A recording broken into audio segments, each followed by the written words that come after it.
y'all know I have him on. I do his content sometimes, like we do his content with Charleston White. But it was showing how the music industry and these things have destroyed black culture. Like let me make sure I'm a gangster rap.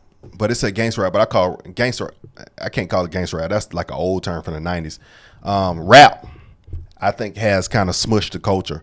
And the ideology of what we saw in black households and our surrounding is what bred it to make it. So it made it. And I think what we saw made things blow up, and we wanted to live it. So we have some broken homes, and then we have these black exploitation movies and all this stuff that comes in that makes you want to go try to live it. Yeah.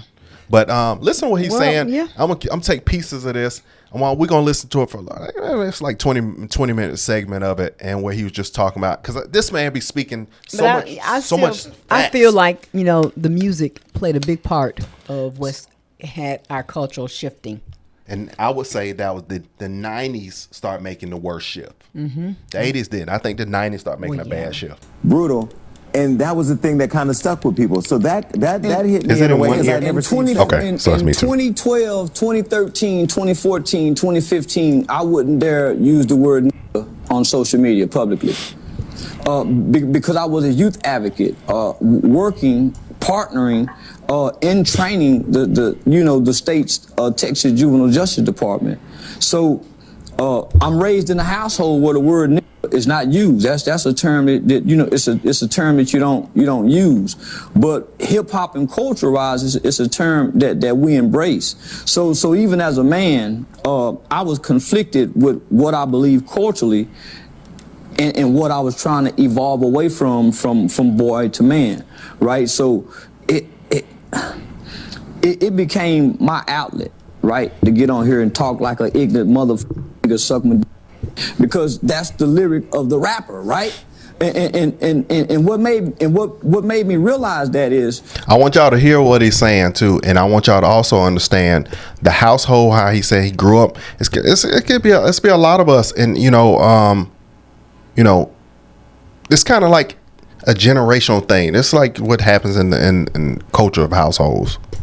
Because I grew up when gangster rap first came. We both 1977 baby, right? Yeah. So when Eazy-E in the song "We Want Easy," there's a questionnaire where they say, "Hey Eazy, why do you wear your pants like that?" "I wear my pants like this because it's easy access, baby." "Easy, why do you talk like this?" He says, "I talk like this to get my point across." Now think about that. It's no difference when grandmother or mom or mother and them come in and say, "Hey, when I leave here, I want you to wash the dishes. I want you to go cut the grass. I want you to do this." She say it nicely the first time, and we typically ignore that. But if she come in and say, "Get y'all mother, if I'm gonna whoop your goddamn out the boy, you jump up and go to getting it then." So I understand that form of psychology in vernacular when presenting my presentation to the world. I started out, before I came to the internet, public speaking. My public speaking then went to motivational speaking. So by the time I got to the internet, I had already been through community college. I was about to drop out in college as a pre-law student at Texas Western University. So I had studied theater and arts, drama, professional speech, introduction to speech. So I just brought all that to the internet. So that's why it seemed like the character is so conflicting, because it's all in one. I can't come tell the truth 100% of the time. It's just like the teacher can't just really teach to our kids. They have to put some form of music or arts or fun to learn. And this is for black. So I just brought that to the internet, but in a villain-fine way. I wanted to be a villain. But why did you? So you intentionally want to be a villain? Yeah, I wanted to be a villain because this what I know from studying our culture.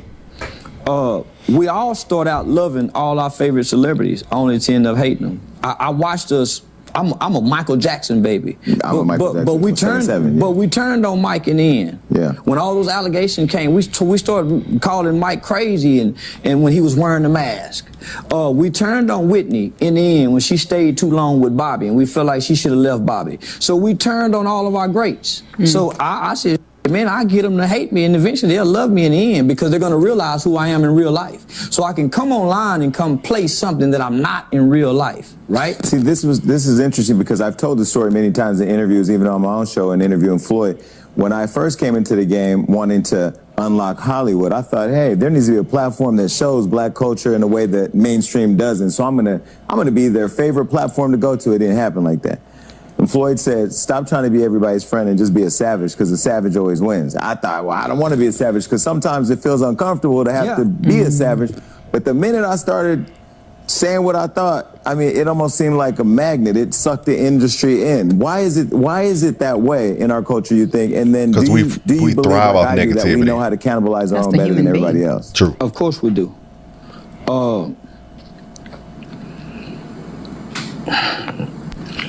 It's almost how we get ahead in America.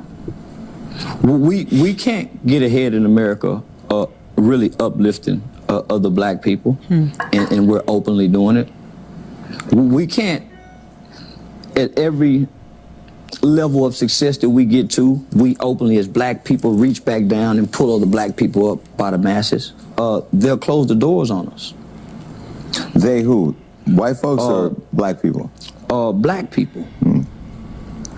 White people stopped being our enemies a long time ago. Right, I agree. Oh, I can feel the internet right now. Man, listen. Do you believe? On that note, he is absolutely right. White folks ain't your enemy. Man, if you see, people want to still take them BLM style black mindsets. Still want to take the small majority of white racists or nationalists that are in the woods at a local bar as the majority. It's not even 1% of the conversation. So they want to take a small little fraction and exemplify it and make it larger than life and create it as the whole when it's not. Most white people that I see, you walk around, they love you who you are. Nobody ain't talking like that. Believe that? Yeah, I truly believe that. Why? Because capitalism has superseded racism in America. So it's becoming more of nationalism, right? This is America. So that's why you see the Proud Boys, groups like that emerging, white ring conservatives. They're not talking racism, they're talking their country. We're stuck on racism. Black folks, but people would say black people can't be racist. We're stuck on the idea of being racist.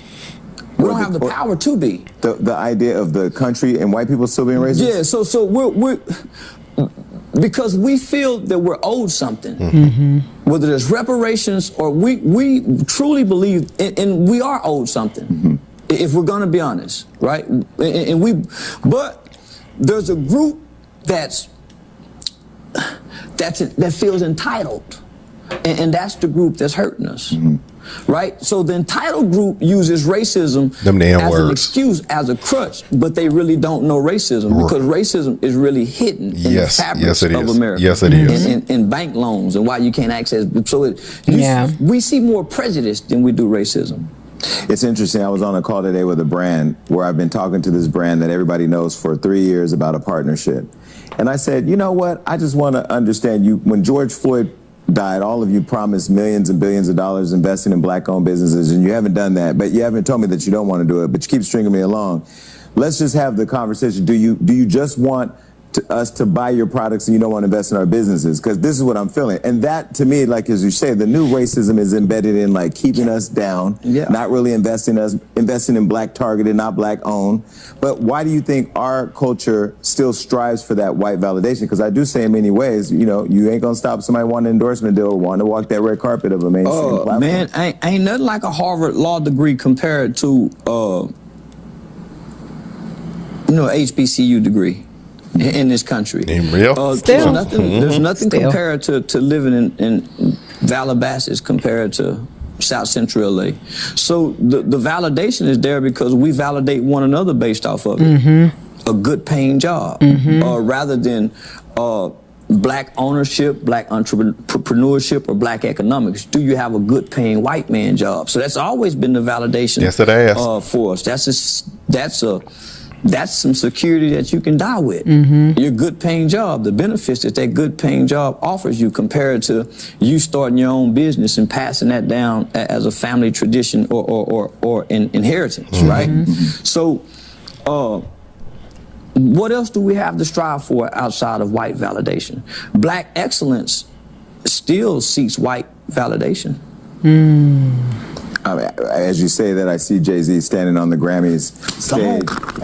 Puffy checking the people at the Grammys and missing the BET Awards. Rather than making our BET Awards the Grammys, or making our Black Hollywood like the Oscars, we want to fight with them about what's been. And making their show better for us. But their show isn't strictly for us. Right. Right? So it's no difference than us once having the Negro League, and the Negro League was doing so good, it brought them to us. But who do we blame for the apathy right now with black excellence? Is it black folks? Is it white folks? Is it social media? You don't blame nobody. You look in the mirror and blame you. If you're not contributing to it. If you're not contributing. Right. So it's kind of like, that's what brought me to the community, right? I'm traveling around the country, and I was partnering with a national lobbyist group out of Washington, D.C. It was called the Campaign Fair Sentencing of Youth. So I became a member of a national youth advocacy program that was called ICANN, Incarcerated Children's Advocacy Network. And so I learned about fundraising. I learned about all these different things. And so throughout traveling and speaking in all these different places and working on laws and legislation, you would hear people say, well, you become the change that you want to see in your community. That was the greatest challenge that I had ever heard. You go become the change that you want to see in the community. So in order to do that, I had to change my belief system. And what was your belief system at the time? I believed the culture. I believe real niggas went and done time. This is still a thought and thinking of the YNs and the young N-words that still want to do crime and do stuff, even though they just saw your boy just got shot, or even though you just saw somebody outrun, now they're doing prison. You still think it's for some reason that you're supposed to keep this up because it makes you hard. This is cool. You know what I'm saying? This, you know, so and suffer, even though it's nothing and it leads nowhere. In agony. And they died with pride, only to not know that's not the truth. I believe that 4 friends riding in the car, one friend should take the charge for all the friends if he could. So I'm gonna pause there. You were 12 years old, riding in 14, riding in the car with folks, got into a situation where a person ended up being murdered. Yeah. You've told the story. You were 14 at the time. 14 years old. You didn't shoot the person, but the person died. Yeah. You did, how many, 10 years, 9 years? I was sentenced to 12 years under the Texas Juvenile Determined Sentencing Law. And I spent right at 6.5 years in the Texas Youth Commission from the age 14 to 21. So did that time teach you what you just said? Yeah, it did. Because the culture don't do your time. No. I grew up a privileged kid, right? My mother was a financially stable black woman who landed a job at General Motors in the early 80s. So during the 80s, General Motors and other blue collar workers, that was the backbone of America. That was considered, we have a good job. What? That was the real middle class of America. You're absolutely right. You're absolutely right. Well, it's like you made it. Yeah, even though you ain't owning nothing, you made it. Yep, that's right. Benefits and all. Live good, right? So we had all the name brand clothes, but I was an entitled kid. I got an allowance. We had saving bonds. I had a piggy bank. I had my own room. So the shit that you laughing, Charleston, now you showing our age. You been watching, don't know what no damn piggy bank is. Piggy bank. I was thinking you that. made me feel old because I saw I you had a piggy bank. I just seen you Piggy laugh. bank. So piggy bank was when we actually saved money. Now you're too busy out buying shit that you can't afford to be somebody that you ain't arrived at yet. That's what a piggy bank. Yeah, so my mother was trying to instill good morals and good values into her kids. She was God-fearing, she was a Christian, We had to say yes, ma'am, no, sir. So that's prior to the gangster culture, right? So, but your dad was a Navy officer. Was he in your life at this time? He was in and out. Okay. Yeah. He was in and out. So you weren't? Were you? So you're with mom. Mom's at General Motors. Dad is in and out, but he's a Navy officer. But I got an uncle. Okay. So this is the. And this is the catch, and this is what still is regular, and especially in hood culture and black culture in general. This is elements in most black families. Whether you got a good mom or a dysfunctional mom, right? You always got that element of that uncle who has access to what the kids hear or see, right? So it's the uncle coming through, whether he's a pimp, a drug dealer, a molester, a woman beater. It's always something of that image that has a negative influence within the family. And the relationship that makes the pathway to that influence seem okay. There you go. So just give an example. When Uncle Wayne was coming through with the 3-piece suits on, getting out the Rolls Royce, briefcase full of money, you see, as a kid, you see how the family responds to him, right? With your young and impressionable mind, you mimic. Hold on. You know, I just thought about something real quick. What you see people admire in your culture and in your environment. But when you wake up one night and he's beating his woman, how do you wrestle with that? When you still see the family treat him in a certain element, right? So don't shame the negative attributes that you see. The uncle who walks through the house with the sagging pants with the gun, who still lives with grandmama. Yeah. Whose sister's just dropping the kids off over here, right? Grandmama just babysitting for a while, but the uncle still lives there. Yeah. It's no different than the one who molests the kids, who has access to the kids. So you end up mimicking that behavior. So I'm born in the 70s. My uncle was. So, and this is a proper story of kids that grew up good homes, but you went to the hood. What made you go? Because there had to be a buffer between going from this great living to just with your friends and going street. There could be a middle person. Remember how we talked about somebody in your past, and it was probably this middle person that they looked up to that made it easier to start living that life with the friends, even though you didn't come from that. Right. Was a pimp. The 70s and the 80s was the black exploitation era. It's no different than the drill era, the gangster era, the trap music era. We had a black exploitation era that was projected through Hollywood and entertainment. Superfly, The Mac, Penitentiary 1, Penitentiary 2. Was Foxy Brown a part of all that? Come on now. So when you think about Penitentiary 1, Penitentiary 2, as kids, we don't have access to these movies because they're not coming on television. Your uncle's got these videotapes, these VCR tapes. So we're watching them. So my name is Charleston. My dad's name is Charles Ray. My name is Charleston Jamon. But my pimp uncle, when I come home from the hospital, he called me Charleston Blue because there was a pimp movie called Come Back Charleston Blue that came out in '76. So they're already putting titles and labels on you as children that you just end up walking into, whether it's, boy, you gonna be just like your daddy. Yeah. I heard that. Come on now. You might not even know your daddy, but the traits and those attributes are there because of the chromosomes. So where was it that you were raised by the mom who had the great job, the decent job, the father who was in and out Navy, but there's still a positive image? Here comes the uncle. When did the shift happen that led you to prison?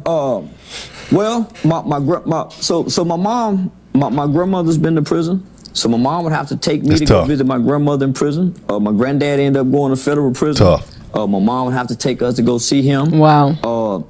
Then my Uncle Wayne is in and out.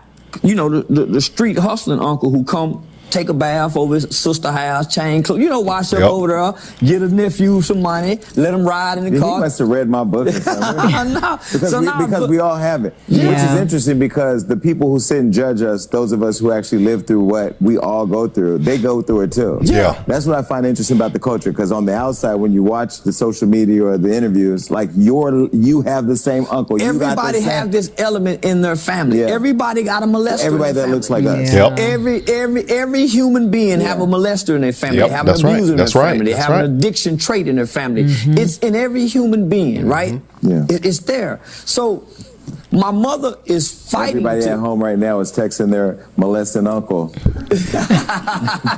It's always that person that's in there that no one, they ain't ever think about like this, but then this person really got an issue and should not be around your baby because this person got a problem, but you don't know that. So my mother is fighting to keep us from this, but because she's a single mother, and back then there was really no resources to help single mothers. So my mom, when I'm getting out of school, they doing 12-hour shifts at General Motors.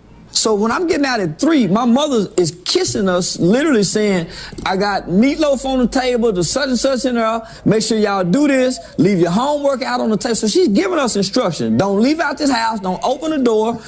I'm gonna call this such and such, make time. So she's giving us instruction. Yeah, we're not gonna listen to that. Come on now. Yeah. And so she's going from 3 in the afternoon to 3 at night. Yeah. So when my mama coming home, she's doing her due diligence. We better have the homework out because she gonna work us up. Where y'all homework at? She's going to the extent of going to the bathtub and checking see if the soap wet to see if we took a bath. Get up, boy, and take a bath. Y'all ain't took no bath because of soap. So she's doing all of that to try to instill good morals and good value. But while she gone, Uncle Wayne coming by cooking up dope. She got a sister who's just getting crack, came through what, 81, 82. So now my aunt is addicted to crack. So now my aunt is losing her place. Her and her kids have, my mom's trying to be the backbone to save the family. So she's exposing us to the negative elements of our families by bringing these family members into our homes, allowing them to stay with us, trying to help them. So we picking up on all the negative attributes. When we go spend a night over Ain't B house on the south side, over in the ghetto, we get to stay outside. So we picking up all these negative traits by going to go visit family members, coming back home in the well-to-do areas, mimicking the behavior. Right. Culturally. Because this is our culture at the time. So, man, by the time I played the flute in the 3rd grade, 4th grade, 5th grade. I played the flute in the 8th. I lost my eye in the 3rd grade. I got my glass eye put in the 6th grade. So up until that point, I was in and out of hospital. So I had a private tutor. So I never really started going to school until the 6th grade, really.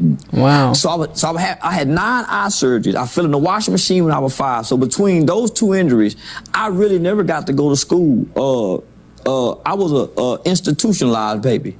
I had a tutor, a private tutor that came. So I was in and out the hospitals. So by the time I get in 6th grade, I'm a burst of energy. I'm a burst of energy. But also, you had been sheltered, so to an extent, so now there's this newfound freedom. Yeah, there's a newfound freedom. So with this newfound freedom, I remember when Colors came out. I had just got this newfound freedom. See, we the same age, so these are all movies that led to the downfall of our culture, even up to now, because that uncle that watched it and that had kids and he, right? Colors was one of those ones. Subconscious. Colors.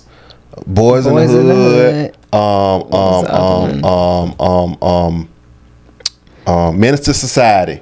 All these were black movies that showed you low down stuff going in the hood, and then people tried to mimic this stuff. I mean, it was just a whole thing. You'd be surprised how the influence of this stuff. It's in the subconscious, and they actually think, in real life, it's going to be, different. I don't know if they think it's not going to happen that way, or, I don't know. Everything you're saying, when Colors came out, that was the one movie in the theater in our community where they killed somebody in the theater. Yep, that's the first time ever. So, man, this was a phenomenon. So, I done saw my Uncle Butch, I done saw my Uncle Boosie, I done saw Uncle Wayne, and plus I done been to Ain't B house to see some of this on television, what I saw in real life. And the thing about children, they can't decipher what's real from television. So when a kid is watching somebody die on TV, they really think that person is dying. For sure. Because the lack of brain development. It's hard for a kid to turn off TV and say that wasn't real. I don't care what you say. Right. So I'm seeing what I'm seeing on television, I'm starting to see in the community. The awareness is now coming because it's being propagated through the television screens. So it's like a veil comes off when I'm out in the community. So now I know what a gangster looks like. So now I'm trying to mimic it based off the culture.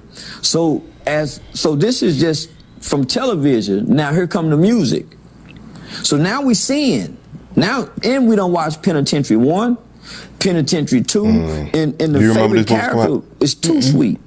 A little guy like me that went to learn how to fight in prison. So, man, by the time we're in the 6th grade, we're talking about what we're going to do when we go to prison. It's crazy. I wasn't looking at that kind of stuff. We've developed the concept, and with our young and impressionable minds, that Uncle Wayne done been to prison, Uncle Curtis done been to prison, so all these men in your family, you spend the night over your friend's house, all these other men done been, so you start thinking this the way, because now it's being propagated to you as a kid. But is that what led you on your path? Yeah. So you were influenced by your surroundings. Yeah, my surroundings in television, because when my mother, I'm a kid. The environment. Grew up watching television, raised me. And television, that's what I said. And I'm fascinated by the gangster, the negative stuff, because my uncles and them is exposing me to things. Yeah. So I'm already impressed by it. So when I see it in real life, man, I'm fascinated by a guy that seems to be like what I see on television, like this. So I'm drawn to it, because your mind is young and impressionable, and these are the guys who you idolize in your homes. So when you spend a night over your friends' houses, you start looking at their uncles and their daddies to see if they got the similar traits. Guess what? They got the similar traits. His dad, your daddy just getting out of jail too? Man, that's my brother. Well, and in our community, people glorified it. Come on now. Yeah. So a pimp, my uncle being a pimp and beating women, it wasn't shamed upon. So it wasn't nothing for me when I got in the 7th, I think the 8th grade, for me to try to slap my girlfriend like my uncle. And plus the music, like Easy and them say, your pimp slapped the bitch. That's what the music said. You're just a kid. Did you pimp slap the 8-year-old girlfriends? Yeah. I was trying to do what my uncles and them did. What was so when you pimp slapped the 8-year-old girlfriends? I was in 8th grade. I pimp slapped Michelle Carr, cause she told all the girls in school that I didn't know how to tongue kiss, and I didn't. Cause when we was in the 7th grade, going to the 8th grade, she tried to tongue kiss me, and that was my first time tongue kissing. And when she stuck her tongue in my mouth, it freaked me out. I didn't know what to do. So when we broke up, so she was real popular in school, and so was I. So she went to school and told all the girls that I didn't know how to tongue kiss. And she was telling the truth, and I didn't. So I was embarrassed and ashamed. And so we was walking in the hallway, and she was pulling on my jacket. We were wearing troop jackets back then. And she smashed my donuts. And so I used that as an excuse to try to slap her like I saw Uncle Wayne slapping women, right? But when I tried to slap her, my jacket got caught in her ear. And when I pulled back, it ripped her earlobe. And her daddy came running through the hallway. That nigga was looking for me, boy. I got suspended for the rest of the school year. Wow. Mason. No, I was 13 years old, and I ain't know nothing about Mace. She had a dope dealing daddy. I was scared. Yeah, everybody was scared. He running through the hallway looking for me. What? 13, okay, so when you slapped her, what did you feel? Do you remember? Well, you know it's wrong. So because your mother teaches you different, but you trying to be like your uncle. Yeah. And a level of shame, but you don't know how to say, oh man, I'm sorry, I'm ashamed, man. Because you still carry on, because you just mimicking. It's learned behavior, yeah. Children mimic what they see and repeat what they hear. Yeah. So I'm the nephew that's riding with his pimp uncle in the backseat with the hose. So I might be sitting in the back seat with 2, 3 different prostitutes, but in my mind, these are my aunts.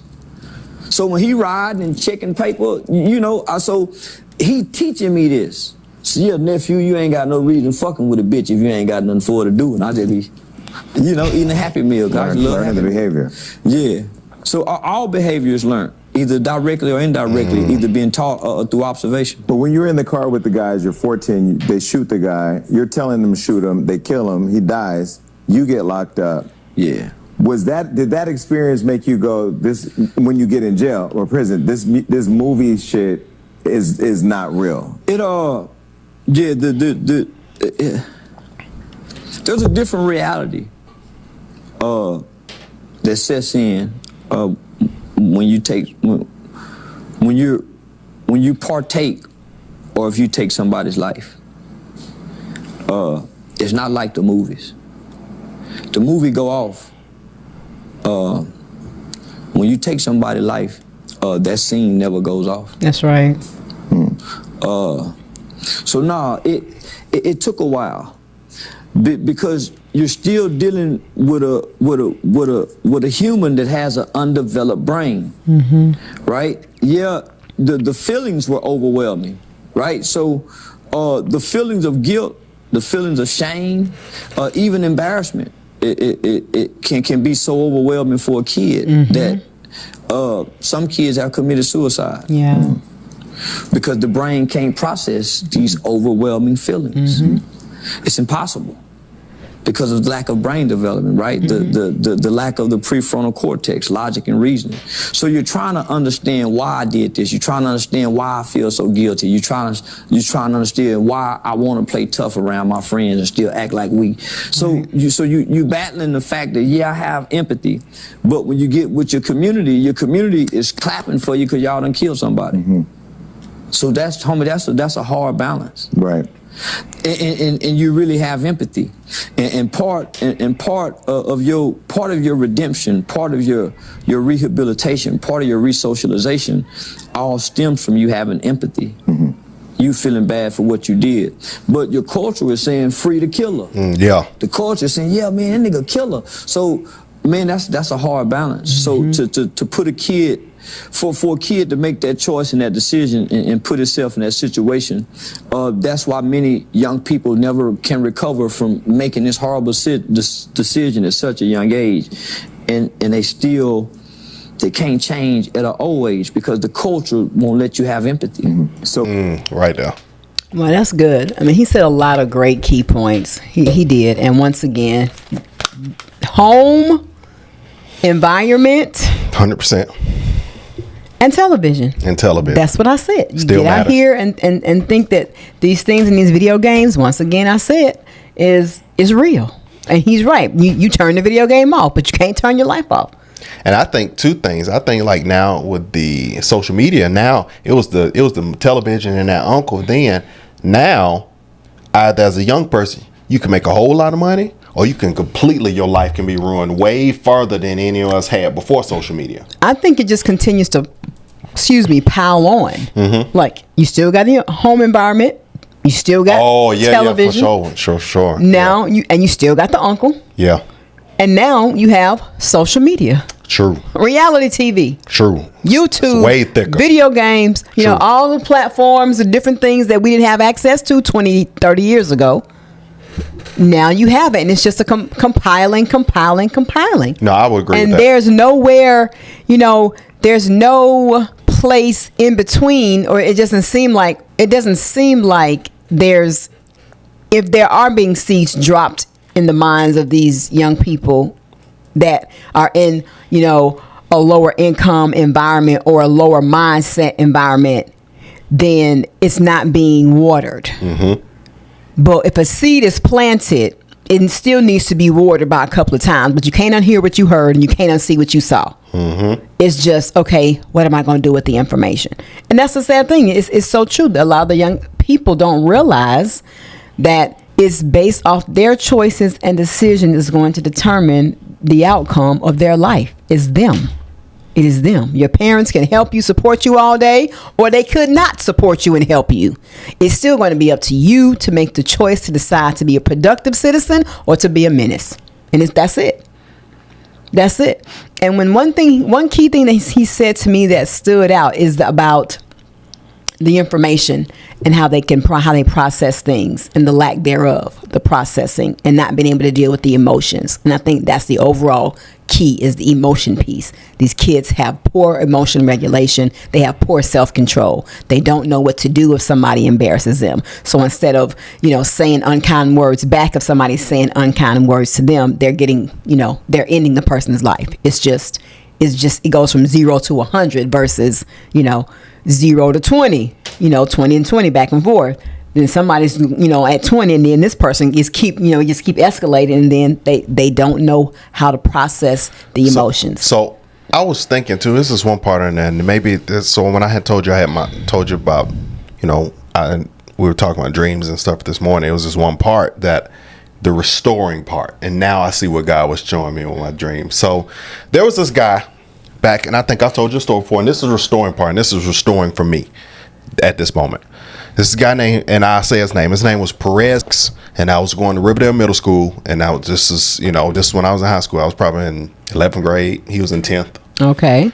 But this guy was way bigger than me, and he was a bully. And you never think that somebody can be younger grade and be a bully, but he was. This dude was he was a big dude, big black dude, grills. He was way bigger than most of us. And I was intimidated. I didn't fight then. Now I'll punch 3 knuckles through your head. But then I was scared to fight, and I was intimidated. My mom gave me a great life. I didn't have to go fight. That was never nothing I was interested in. I didn't have any reason to fight. I didn't have any reason to have issues. So, long story short, had an issue with this dude based on my best friend who goes to another school, but I'm at the school with the dude, with the bully. He had another school. Okay. Long story short, I had a big old problem with the dude. Had a big old problem with his homeboy, him and his homeboy. He was a bully. But then, basically, what I want to say, after that squash years going down the line, I run into somebody who was close to me that was still close to him. But the dude with me and him were really cool. But he had a connection with this guy back in the day. But he had told me that the guy Perez, he came through a troubled household. I'm not gonna get the details of the situation, but he had a troubled household. And then so it gives me empathy now that I see why he did and moved like he did. Yeah, you didn't understand. I grew up in a great home. Yeah, didn't understand. And he grew up in a troubled home, and I can't understand why this person acting like this or being like this. Right. Because your house and your environment matters. How you gonna develop? Exactly. You gonna be a monster? Yeah. Or you gonna be an angel? Yeah. So that's the restoration part for me. I never spoke that. And even though there are, kids who come from great homes and make poor choices because they want to fit in with those who are making the poor choices or live a certain or living a lower, operating from a lower mindset.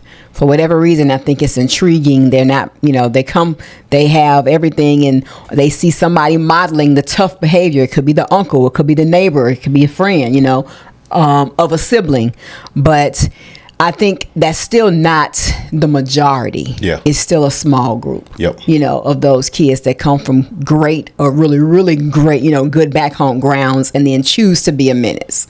Many kids come from good homes and then may pick the wrong peer group and then can be led astray, but they may come, many of them come back. I can't say all, we can't say all, but many will come back. But environment matters tremendously. Many of those kids that come from those back, from poor backgrounds, or the mindset is poor, have to fight to have a better life. Yes. But they can.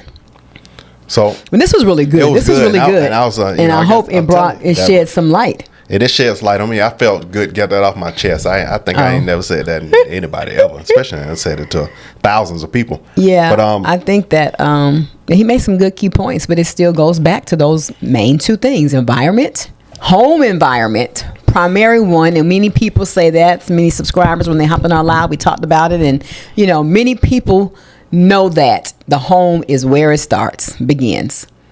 So that's the most value. I think that carries more value than anything. Yeah. Because Charleston White also says a comment in there. He said it's easy to raise young men than to restore broken men. Yeah, it's hard. So, it's tough. Working with that group is tough.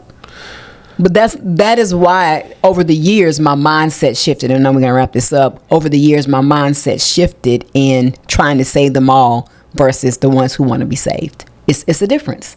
You actually are helping. So you want to do it like Jesus? You want you had the one that left instead of protecting the 99? I remember I had a supervisor say, "You can't save them all, Joy." And you beat yourself up, run yourself ragged, trying to do all these things for this kid, and then the next thing you know, they back doing the things that after you talked hours, provided resources, supported you and the brother, and family member tag teaming with making sure the kid is on track, and then kid makes a poor choice because they want to be a gangster, and that's it's just So no, after that I was like, I'm sitting here stressed out, crying, worried about this kid, and you want to keep on doing these things. Nope.